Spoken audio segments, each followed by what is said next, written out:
El Padre nos creó y el Hijo nos redimió.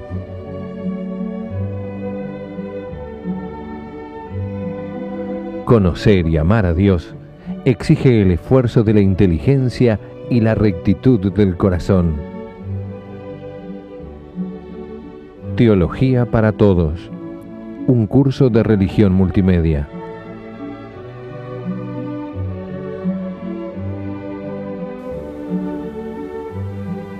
En el nombre del Padre, y del Hijo, y del Espíritu Santo. Amén. Bienvenidos nuevamente, queridos amigos, a nuestro programa, a nuestro curso Teología para Todos.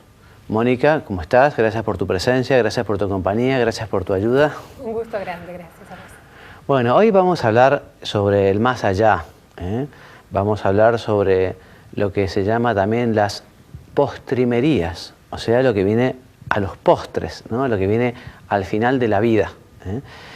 En fin, creo que es bueno decir que al final de la vida con minúscula empieza la vida con mayúscula y que en realidad lo importante es lo que viene después de esta vida, porque estamos de paso, somos peregrinos, no tenemos morada permanente y este es un tiempo de prueba, este es un tiempo para amar a Dios sobre todas las cosas, y al prójimo como a nosotros mismos, para después poder gozar de Él en la vida eterna, ¿no? En el cielo, en este lugar maravilloso que Dios ha preparado para aquellos que lo aman. Y es muy importante hablar un poquito de este tema porque efectivamente hay personas que piensan que todo termina aquí en la tierra, que después de la muerte no hay nada. Y es una pena, la verdad que tenemos que hacer un gran apostolado, hablarlo, decirlo, explicarlo, enseñarlo, porque puede ser que corran peligros de encontrarse con una sorpresa, y si efectivamente no vivieron buscando la verdad, no fueron conscientes de que tenían que seguir esa ley que les marca el hacer el bien y el evitar el mal, quizás justamente se encuentren con la desgracia de la condenación, que es un tema del que hay que hablar, no para asustar a las personas, porque no tiene sentido asustar a nadie, y además nadie funciona en la vida por miedo, o sea que una persona por miedo puede ser que cuando sea chiquito, cuando o no tenga mucho conocimiento, pero nosotros funcionamos a través, digamos, del amor, del respeto, de la conciencia, del conocimiento. Entonces estas verdades hay que predicarlas, hay que hablarlas.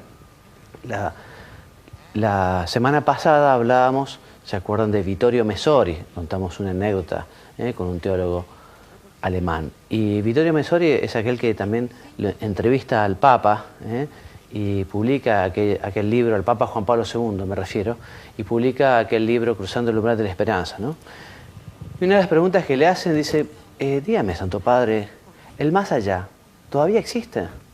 ¿Por qué tanta gente de iglesia hoy nos hablan de lo terreno y han perdido esa visión vertical, ¿no? Bueno, la respuesta del Papa es preciosa, ¿no? Porque el Papa primero nos dice que la Iglesia no ha perdido este concepto ni lo puede perder, que los documentos más importantes de la Iglesia, por ejemplo del Concilio Vaticano II, en la Lumen Gentium, nos da una visión escatológica, o sea, una visión del más allá y de la misión de la Iglesia, pero también el Papa en su humildad, y también él conoce la vida, dice, bueno, pero en parte usted tiene razón, porque es verdad, quizá algunas personas han perdido un poquito estos contenidos pastorales, pero nosotros, y él animaba muchísimo a que prediquemos en los retiros espirituales, en las catequesis, en este caso en un programa de televisión, que recordemos que estamos de paso, que lo importante es lo que viene después de esta vida en la tierra. Bueno, por eso vive siempre como quiera de morir, pues ciertamente antes o después todos moriremos. Dios no nos ha revelado cuándo será el día del llamado y por eso nos anima justamente a estar atentos y vigilantes. Atentos y vigilantes como que el Señor nos puede llamar en cualquier momento. Tener siempre la maleta preparada. ¿Qué quiere decir esto? Y estar siempre en gracia de Dios. Estar siempre dispuesto a que si el Señor me llama, yo pueda justamente ganarme el cielo, pueda participar la eternidad con Él. Porque efectivamente si ha habido en nuestra vida un tropiezo, un pecado, algo grave, bueno, me he arrepentido. He pedido perdón, me he acercado al sacramento de la reconciliación. O sea, que estemos siempre bien dispuestos y bien preparados para poder alcanzar la bienaventuranza eterna si el Señor nos llama. La vida terrenal no es la definitiva y tampoco es la eterna. Debemos vivir esta vida orientada hacia la otra, hacia la definitiva. Es notable cómo las personas que de pronto, por una enfermedad o por una determinada circunstancia, le dicen que tiene muy poco tiempo de vida. Bueno, la experiencia de todas esas personas es que les cambia completamente su escala de valores. Y lo que quizá antes de esa noticia era algo urgente, importantísimo, vital, pasa a último o anteúltimo plano y recobra importancia otras cosas que son muchísimo más importantes, como es la propia vida espiritual, la familia, los amigos y tantos temas, ¿no? Por eso vivamos con la cabeza puesta en el cielo, en el más allá, en que efectivamente nosotros ahora estamos construyendo la eternidad. Léeme por favor, Mónica, lo que dice sobre la muerte. La muerte es la separación del alma del cuerpo. El cuerpo va a la sepultura y allí se convierte en polvo. El alma, en cambio, constitutivo esencial de la persona, sigue viviendo. Esto es dogma de fe. El materialista tendrá una verdadera sorpresa. Exactamente. Teológicamente la definición de muerte es la separación del alma del cuerpo. Ya cuando el cuerpo no puede mantener alma porque está enfermo o porque ha sufrido un accidente o lo que sea, entonces el alma se separa del cuerpo. No sabemos cuándo es el momento. Ya bastantes dificultades tienen los médicos con determinar cuándo es la muerte física, digamos. Mucho más difícil es determinar cuándo realmente llega el momento de la muerte espiritualmente. De hecho, por ejemplo, los sacerdotes, que damos el sacramento de la unción de los enfermos, y es un sacramento que se da a personas vivas, ¿no? Pero como justamente no se sabe cuándo es el momento de la separación, entonces se nos recomienda que hasta 2 horas después del presunto fallecimiento de esa persona podemos darle, es conveniente darle la unción de los enfermos. Bueno, ¿cuándo es el momento de la muerte? Difícil es determinarlo. Me acuerdo, yo viví un tiempo en una residencia universitaria y allí vivía también un psiquiatra médico que falleció, un hombre joven, que estaba leyendo un texto, un libro de una psicóloga o psiquiatra norteamericana, que como son los norteamericanos para estas cosas muy prácticos, hizo una serie de encuestas a mucha gente que estuvo a punto de morir o que murió pero volvió, ¿no? Y bueno, los testimonios de estas personas son bastante impresionantes, ¿no? Como efectivamente tenían una visión extrasensorial, por ejemplo, y que ellos se veían en la altura y veían su cuerpo y la gente, un accidente, por ejemplo, o que vieron una luz, o que vieron un llamado, o que, en fin. O sea que estas personas evidentemente han quedado particularmente marcadas por esa visión, ¿no? El mismo, yo pertenezco al Opus Dei y nuestro fundador, San José María Escrivá de Balaguer, estuvo a punto de morir, tuvo un ataque por un problema de su diabetes, y cuenta él que cuando volvió en sí mismo, bueno, Dios le mostró toda su vida como si fuera una película. Cosa que es muy factible que Dios lo haga también con mucha gente, ¿no? Como diciendo, bueno, esta es tu vida. ¿Qué me decís de tu vida? ¿No? Es como el buen pastor que sale a buscar a la oveja, también dice, bueno, esta es tu vida, y como que da la posibilidad, digo yo en este caso, un santo varón, pero a muchos hombres decir, bueno, me arrepiento también de mis pecados, de mis faltas. Quizá alguno conozca la anécdota del santo cura de Ars, de aquella buena mujer que le fue a pedir consuelo porque su marido se había suicidado, ¿no? Y el sacerdote le dijo, bueno, mirá, entre el puente y el río está la misericordia de Dios, ¿no? Como diciendo que, bueno, que también Dios puede permitir en esos últimos instantes de la vida el arrepentimiento final, ¿no? El arrepentimiento que les lleve justamente a la posibilidad de acceder a la bienaventuranza eterna del cielo. O sea que todos hemos de morir. Nos guste o no nos guste, puede ser que alguno se rebele y no esté dispuesto, pero aunque no esté muy dispuesto, la muerte llega para todos.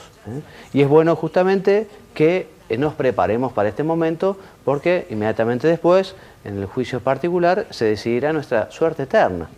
Y es el examen más importante de toda la vida, porque digamos, es lo único importante, el paso a la bienaventuranza eterna, la eternidad, o el cielo, o al purgatorio ya veremos, o a la condenación eterna.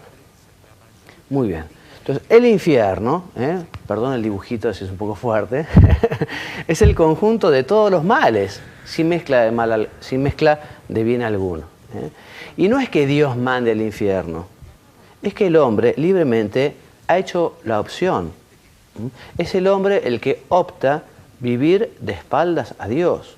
Es el hombre el que elige libremente no obedecerlo. Eso es bueno saberlo. La existencia del infierno es dogma de fe. El programa pasado decíamos lo que era un dogma, ¿no? Cuando la Iglesia se manifiesta de un modo solemne sobre una determinada verdad revelada. Bueno, además, pocos temas se tratan tanto en la Biblia como en el Nuevo Testamento, en Jesucristo, para hablar del infierno. O sea que los textos bíblicos son innumerables sobre esta verdad de fe. Está definida en el Concilio IV de Letrán, y al respecto, si me lees, Mónica, lo que dice la Congregación para la Doctrina de la Fe. Dice, aunque la palabra fuego sea solo una imagen, debe ser tratada con todo respeto. Claro, porque el infierno no es un lugar, porque las almas no ocupan lugar, son espíritu, ¿no? Entonces, el infierno no es un lugar, el infierno es un estado. Entonces, hay un sufrimiento, también a modo de fuego, no se sabe bien cómo es, pero que efectivamente es tremendamente doloroso. De todas maneras, el mayor dolor de la persona que está condenada es el estar apartado de Dios, el saber que uno vive una eternidad apartada de Dios, odiándose a sí mismo, a los demás demonios y a todos los que tienen alrededor. Así que el infierno es un tema complicado, que evidentemente nosotros no nos moveremos por miedo al infierno, nos moveremos por amor a Dios, pero este dato hay que saberlo. Y es bueno decirlo porque la posibilidad existe. Bien, el que peca mortalmente y muere sin arrepentirse de sus pecados se va al infierno. Si uno se arrepiente, en fin, podrá conseguir quizá llegar al cielo pasando por el purgatorio, pero si no hay arrepentimiento, entonces hay condenación. El infierno es la negación del amor y el fracaso de nuestra libertad. El infierno es la condenación eterna. Es para siempre, para siempre, para siempre, para siempre. El infierno, allí no hay posibilidad ya de arrepentirse. No hay posibilidad de arrepentirse. Bueno, todo un tema el cual vamos a enunciar nomás es la cuestión del mal, ¿no? Dice, bueno, y algunos dicen, bueno, si existe Dios, ¿por qué existe el mal? ¿No? ¿Por qué existe la guerra? ¿Por qué existe la pobreza? ¿Por qué existe la enfermedad? Es un tema difícil, yo les invito a que profundicen el tema, vamos a esbozarlo nomás ahora. Pero el mal está muy relacionado al tema de la libertad, porque Dios ha dado este don enorme a los hombres de la libertad, y los hombres hemos abusado de la libertad. Y justamente por ese abuso de la libertad, como consecuencia, es la existencia del mal. Dios no lo quiere el mal, Dios quiere el bien. Pero da la libertad para que los hombres puedan salvarse, para que puedan ir al cielo, y los hombres muchas veces, haciendo un mal uso de esa libertad, hacen las cosas mal y generan la guerra, la pobreza, en fin. Desde el primer momento, con el primer pecado de Adán y Eva, ya la vida empezó a ser mucho más difícil, y Dios se los dijo a Adán y Eva, ¿no? Que ya parirás con dolor, y a Adán que el trabajo lo haría con el sudor de su frente. Perdieron los dones preternaturales y a partir de allí todo costaría esfuerzo. Y todo eso debido a ese mal uso de la libertad. Y a partir de allí, lo que tenemos en la actualidad. Entonces el mal es un misterio, en primer lugar, ¿no? Es un misterio, o sea que es difícil poder explicarlo en su totalidad. Supera el entendimiento humano. El mal es la carencia de un bien debido. Si me lees, Mónica, dice Santo Tomás, que el mal no es cualquier carencia de bien, sino la carencia de un bien propio de una determinada criatura. Muy bien. Y si Dios impidiera a los hombres hacer el mal, violentaría la libertad. O sea que Dios nos ha querido libres, para que libres podamos tener mérito y para que con ese mérito podamos alcanzar el cielo y la bienaventuranza eterna. El cielo entonces es la felicidad para siempre, para siempre, para siempre, para siempre. Una felicidad que no cansa. Aquí en la tierra muchas cosas, por muy lindas que sean, cansan. Las vacaciones a los chicos llega un momento tal que cansa. Aunque a uno le guste mucho el dulce de leche, quizás si se come 2 frascos se cansa. O sea, que toda felicidad aquí en la tierra es pasajera, ¿no? Pero en el cielo va a ser una felicidad y una alegría inconmensurable que no cansa nunca, porque vamos a estar justamente en la presencia de Dios, de la Virgen, de los santos. Ese es el lugar que Dios ha pensado para los que le aman. Pensemos un poco nosotros, que somos criaturas muy limitadas y evidentemente no somos tan buenos como lo es Dios. Cuando queremos algo, o cuando queremos a alguien, mejor dicho, estamos dispuestos a hacer grandes sacrificios. Y nos está dispuesto a hacer grandes sacrificios para dar alegría, contento, felicidad a la persona que quiere, ¿no? E incluso hasta puede hacer grandes sacrificios monetarios para poder hacer un regalo que es costoso, pero que sabe que será un motivo de alegría para esa persona. Bueno, si nosotros que somos hombres y que por lo tanto no somos como Dios, perdón, cuando queremos a alguien podemos hacer tantos sacrificios, ¿qué no hará Dios? ¿Qué no hará Dios por las personas que quiere? ¿Qué no hará Dios? O sea que vale la pena pensar en el premio, vale la pena pensar en el cielo, no es egoísmo. Sobre todo si uno dice, bueno, yo voy a estar una eternidad con mi Padre Dios que tanto me quiere, tanto me quiere. Y si uno todavía no ha conseguido percibir el amor de Dios, es bueno que procure conocerlo más a Dios y buscarlo para así darse cuenta el amor enorme que tiene Dios por cada uno de nosotros. El cielo es un estado, pero podemos decir que sí es un lugar porque en cuerpo y alma están la Virgen y nuestro Señor, por lo menos. Y además, el día de mañana, ustedes saben, y además lo vamos a ver en un ratito, las almas se volverán a unir a los cuerpos. Entonces la bienaventuranza eterna del cielo y la condenación eterna del infierno, después del juicio, o con el juicio final, será en cuerpo y alma. O sea que gozaremos en cuerpo y alma, con un cuerpo espléndido, maravilloso, como en su mejor momento. En cambio el cuerpo de los condenados será un cuerpo, digamos, lleno de ignominia, en fin, y será muy triste. Pero la felicidad, al final, será también en cuerpo y alma. San Pablo nos dice, ni ojo vio, ni oído oyó, ni ha concebido jamás corazón humano la felicidad que Dios tiene preparada para los que le aman.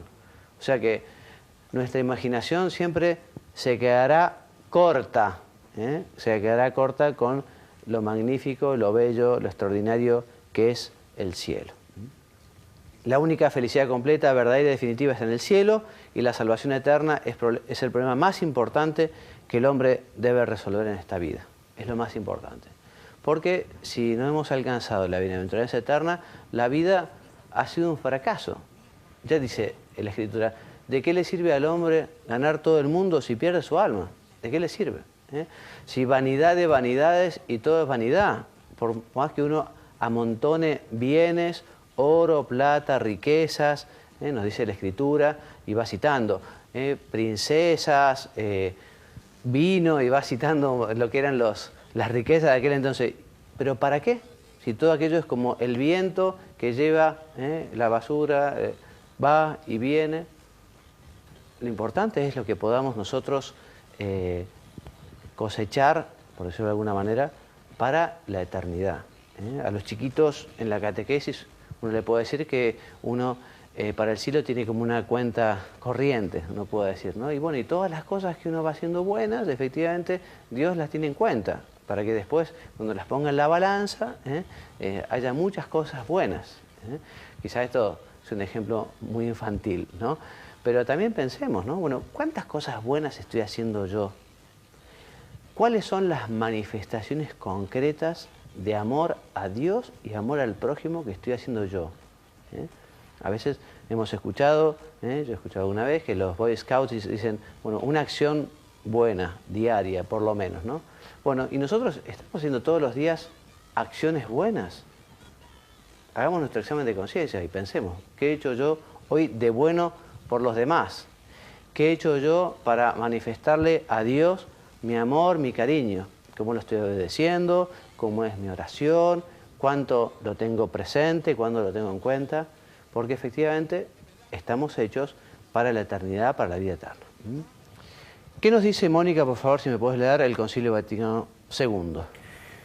Advierte, los que inculpablemente desconocen el Evangelio de Cristo y su Iglesia, pero se esfuerzan por cumplir con su conciencia, pueden conseguir la salvación eterna. Exactamente. O sea que efectivamente aquellos que sigan el dictado de su conciencia y también procuren buscar siempre la verdad y hacer el bien, alcanzarán el cielo. Por más que quizá no hayan conocido el mensaje de Cristo, no hayan conocido el mensaje de la Iglesia.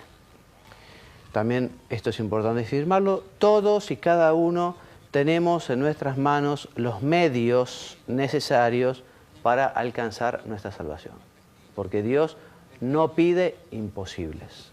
En el Concilio de Trento, saliendo a responder los errores de Martín Lutero, que por ejemplo decía que era imposible el cumplimiento de algunos mandamientos de la ley de Dios, que el hombre estaba corrompido de tal manera después del pecado original que no podía vivir la castidad o la pureza. En fin, el Concilio de Trento sale a decir claramente que Dios no pide imposible, que todos los mandamientos se pueden cumplir y que además Dios nos da todos los elementos para poder responderle siempre que sí. Dios nunca va a permitir que una tentación sea mayor a nuestras fuerzas. Muy bien, léeme por favor esta diapositiva, Mónica. La divina providencia indica la soberanía, la supervisión o el conjunto de acciones de Dios que ayudan a los hombres a buscar su fin último. O sea que es el gobierno de Dios en la creación, la providencia, ¿no? Algunos dicen, bueno, pero ¿y cómo puede ser que si Dios sabe todo, yo sigo siendo libre para condenarme o para salvarme? Si Dios ya sabe si yo me condeno o Dios ya sabe si yo me salvo, ¿cómo puede ser? Sí, es verdad, Dios sabe, porque en Dios no hay tiempo, Dios es eterno y tiene todo en presente, toda nuestra vida y toda la historia de la humanidad la tiene en presente. Pero, es un misterio, comprender la divina providencia divina, ¿no? Pero a su vez, Dios deja en libertad a esos hombres, a esas personas, para que obren y justamente su premio o su condenación será acorde a cómo vivieron esa vida. O sea que Dios es providente, pero Dios da la libertad a los hombres. Entonces nosotros recibiremos según cómo hemos usado, aprovechado este don de la libertad. Bien. Dios quiere que todos los hombres se salven, a todos les da la gracia. Nadie se condena sin culpa. La oración bien hecha y la devoción a María son prenda de salvación eterna. O sea que yo les recomiendo vivamente la devoción a la Virgen Santísima. Prenda de vida eterna quiere decir que quien le tenga devoción a la Virgen María seguramente alcanzará el camino al cielo. Y es bueno que cuando recemos el Ave María pensemos qué es lo que decimos. Nosotros rezamos a diario, ruega por nosotros pecadores ahora. Ahora, que es el momento de merecer, ahora que es el momento de hacer cosas buenas, ahora que tengo este problema, ahora que está esta situación, ahora que estoy enfermo, o ahora que estoy contento, o ahora que estoy deprimido. Ruega por mí, ruega por nosotros pecadores ahora. Pero ruega por nosotros pecadores en la hora de nuestra muerte, para que efectivamente la Virgen nos tome de la mano y nos lleve a encontrarnos con el Señor, nos lleve a encontrarnos con Jesús, a ese Jesús que hemos ido buscando, que estamos buscando y que hemos encontrado en la Eucaristía, en la oración, en los demás, en los más necesitados. Evidentemente, el día que el Señor nos llame, la Virgen nos llevará y encontrarse con el Señor será poder dar un abrazo fraterno, feliz de poder llegar a destino, feliz de poder estar con Dios. Así que tengamos en la cabeza estas ideas, ¿no? Y vivamos con estos propósitos, ¿no? Porque a veces la vida a uno le lleva con un ritmo, con un acelere, de forma tal que uno se olvida de los temas importantes, ¿no? Entonces, por eso qué bueno que es la oración, la reflexión, el examen de conciencia, los retiros, que son tiempos más largos de meditación y que uno justamente le llevan a meditar todos estos temas. Importantísimo. ¿Qué es el purgatorio? Entonces, el purgatorio es el sufrimiento de las almas que tienen que limpiarse para entrar en el cielo. Un santo comparaba el purgatorio como a la actitud de una madre que tiene un niño, que antes de presentárselo a sus amigas, lo que hace, si se ha hecho de encima, es limpiarlo, bañarlo, perfumarlo, cambiarle los pañales y después que ya el niño está hecho un sol, entonces ya se lo muestra a sus amigas, ¿no? Bueno, nosotros al cielo no podemos entrar con nuestro traje de bodas manchado. Entonces, por eso, si tenemos pecados que no son graves, si tenemos pecados veniales, pasaremos un tiempo purificándonos, un tiempo hasta que el alma quede perfectamente limpia. Nosotros podemos colaborar, lo saben, por este misterio de la comunión de los santos, podemos colaborar en acortarles el tiempo de la prueba a las almas del purgatorio. Por eso recemos por ellas, ofrezcamos sufragios, la misa, oración, ofrezcamos también esta invitación que nos hace la Iglesia para ofrecer determinadas obras que están premiadas con la indulgencia, ¿no? Ofrezcamos las indulgencias. Bueno, su existencia es dogma de fe y San Pablo nos indica que hay que purificarse más allá de la muerte. El cielo y el infierno no acabarán porque son eternos, ni en el cielo es posible pecar, lo hemos dicho, ni en el infierno es posible arrepentirse. Jesucristo habló del fin del mundo, lo que no sabemos es cuándo será. Entonces vendrá la resurrección de todos los muertos y el juicio final de todos los hombres. O sea, hay un juicio particular inmediatamente después de la muerte y hay un juicio final público para todos, en el cual se mostrará especialmente lo que es la misericordia divina, la justicia de Dios. Y la resurrección de los muertos, que es dogma de fe, está definido en el Concilio de Letrán. La resurrección no tiene nada que ver con la reencarnación del hinduismo o del budismo. Bueno, hasta aquí nuestra clase. Hoy ha sido un tema muy interesante. Les animo a pensar en estos temas, a profundizar también. Seguramente en sus casas muchos tienen el catecismo de la Iglesia Católica. Si no lo tienen, traten de conseguirlo. Siendo el catecismo muy profundo, también es muy claro. Y estos temas están muy bien tratados, ¿no? Para leerlos, para pensarlos, para meditarlos. Y después ver un poquito qué tal nuestra vida, cara al más allá, cara a la eternidad. A la Virgen Santísima, entonces, le pedimos especialmente su cuidado, su protección, y le rezamos, como decíamos hace un ratito, ruega por nosotros pecadores ahora, pero ruega por nosotros pecadores en la hora de nuestra muerte. Bueno, y me despido entonces enviándoles la bendición. Si Dios quiere, será hasta el próximo programa. Que Dios los bendiga y los haga muy santos. Amén. Muchas gracias.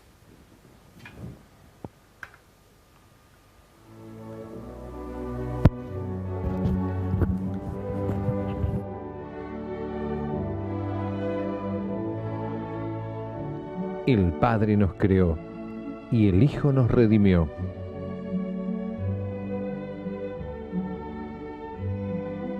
Conocer y amar a Dios exige el esfuerzo de la inteligencia y la rectitud del corazón. Teología para todos. Un curso de religión multimedia.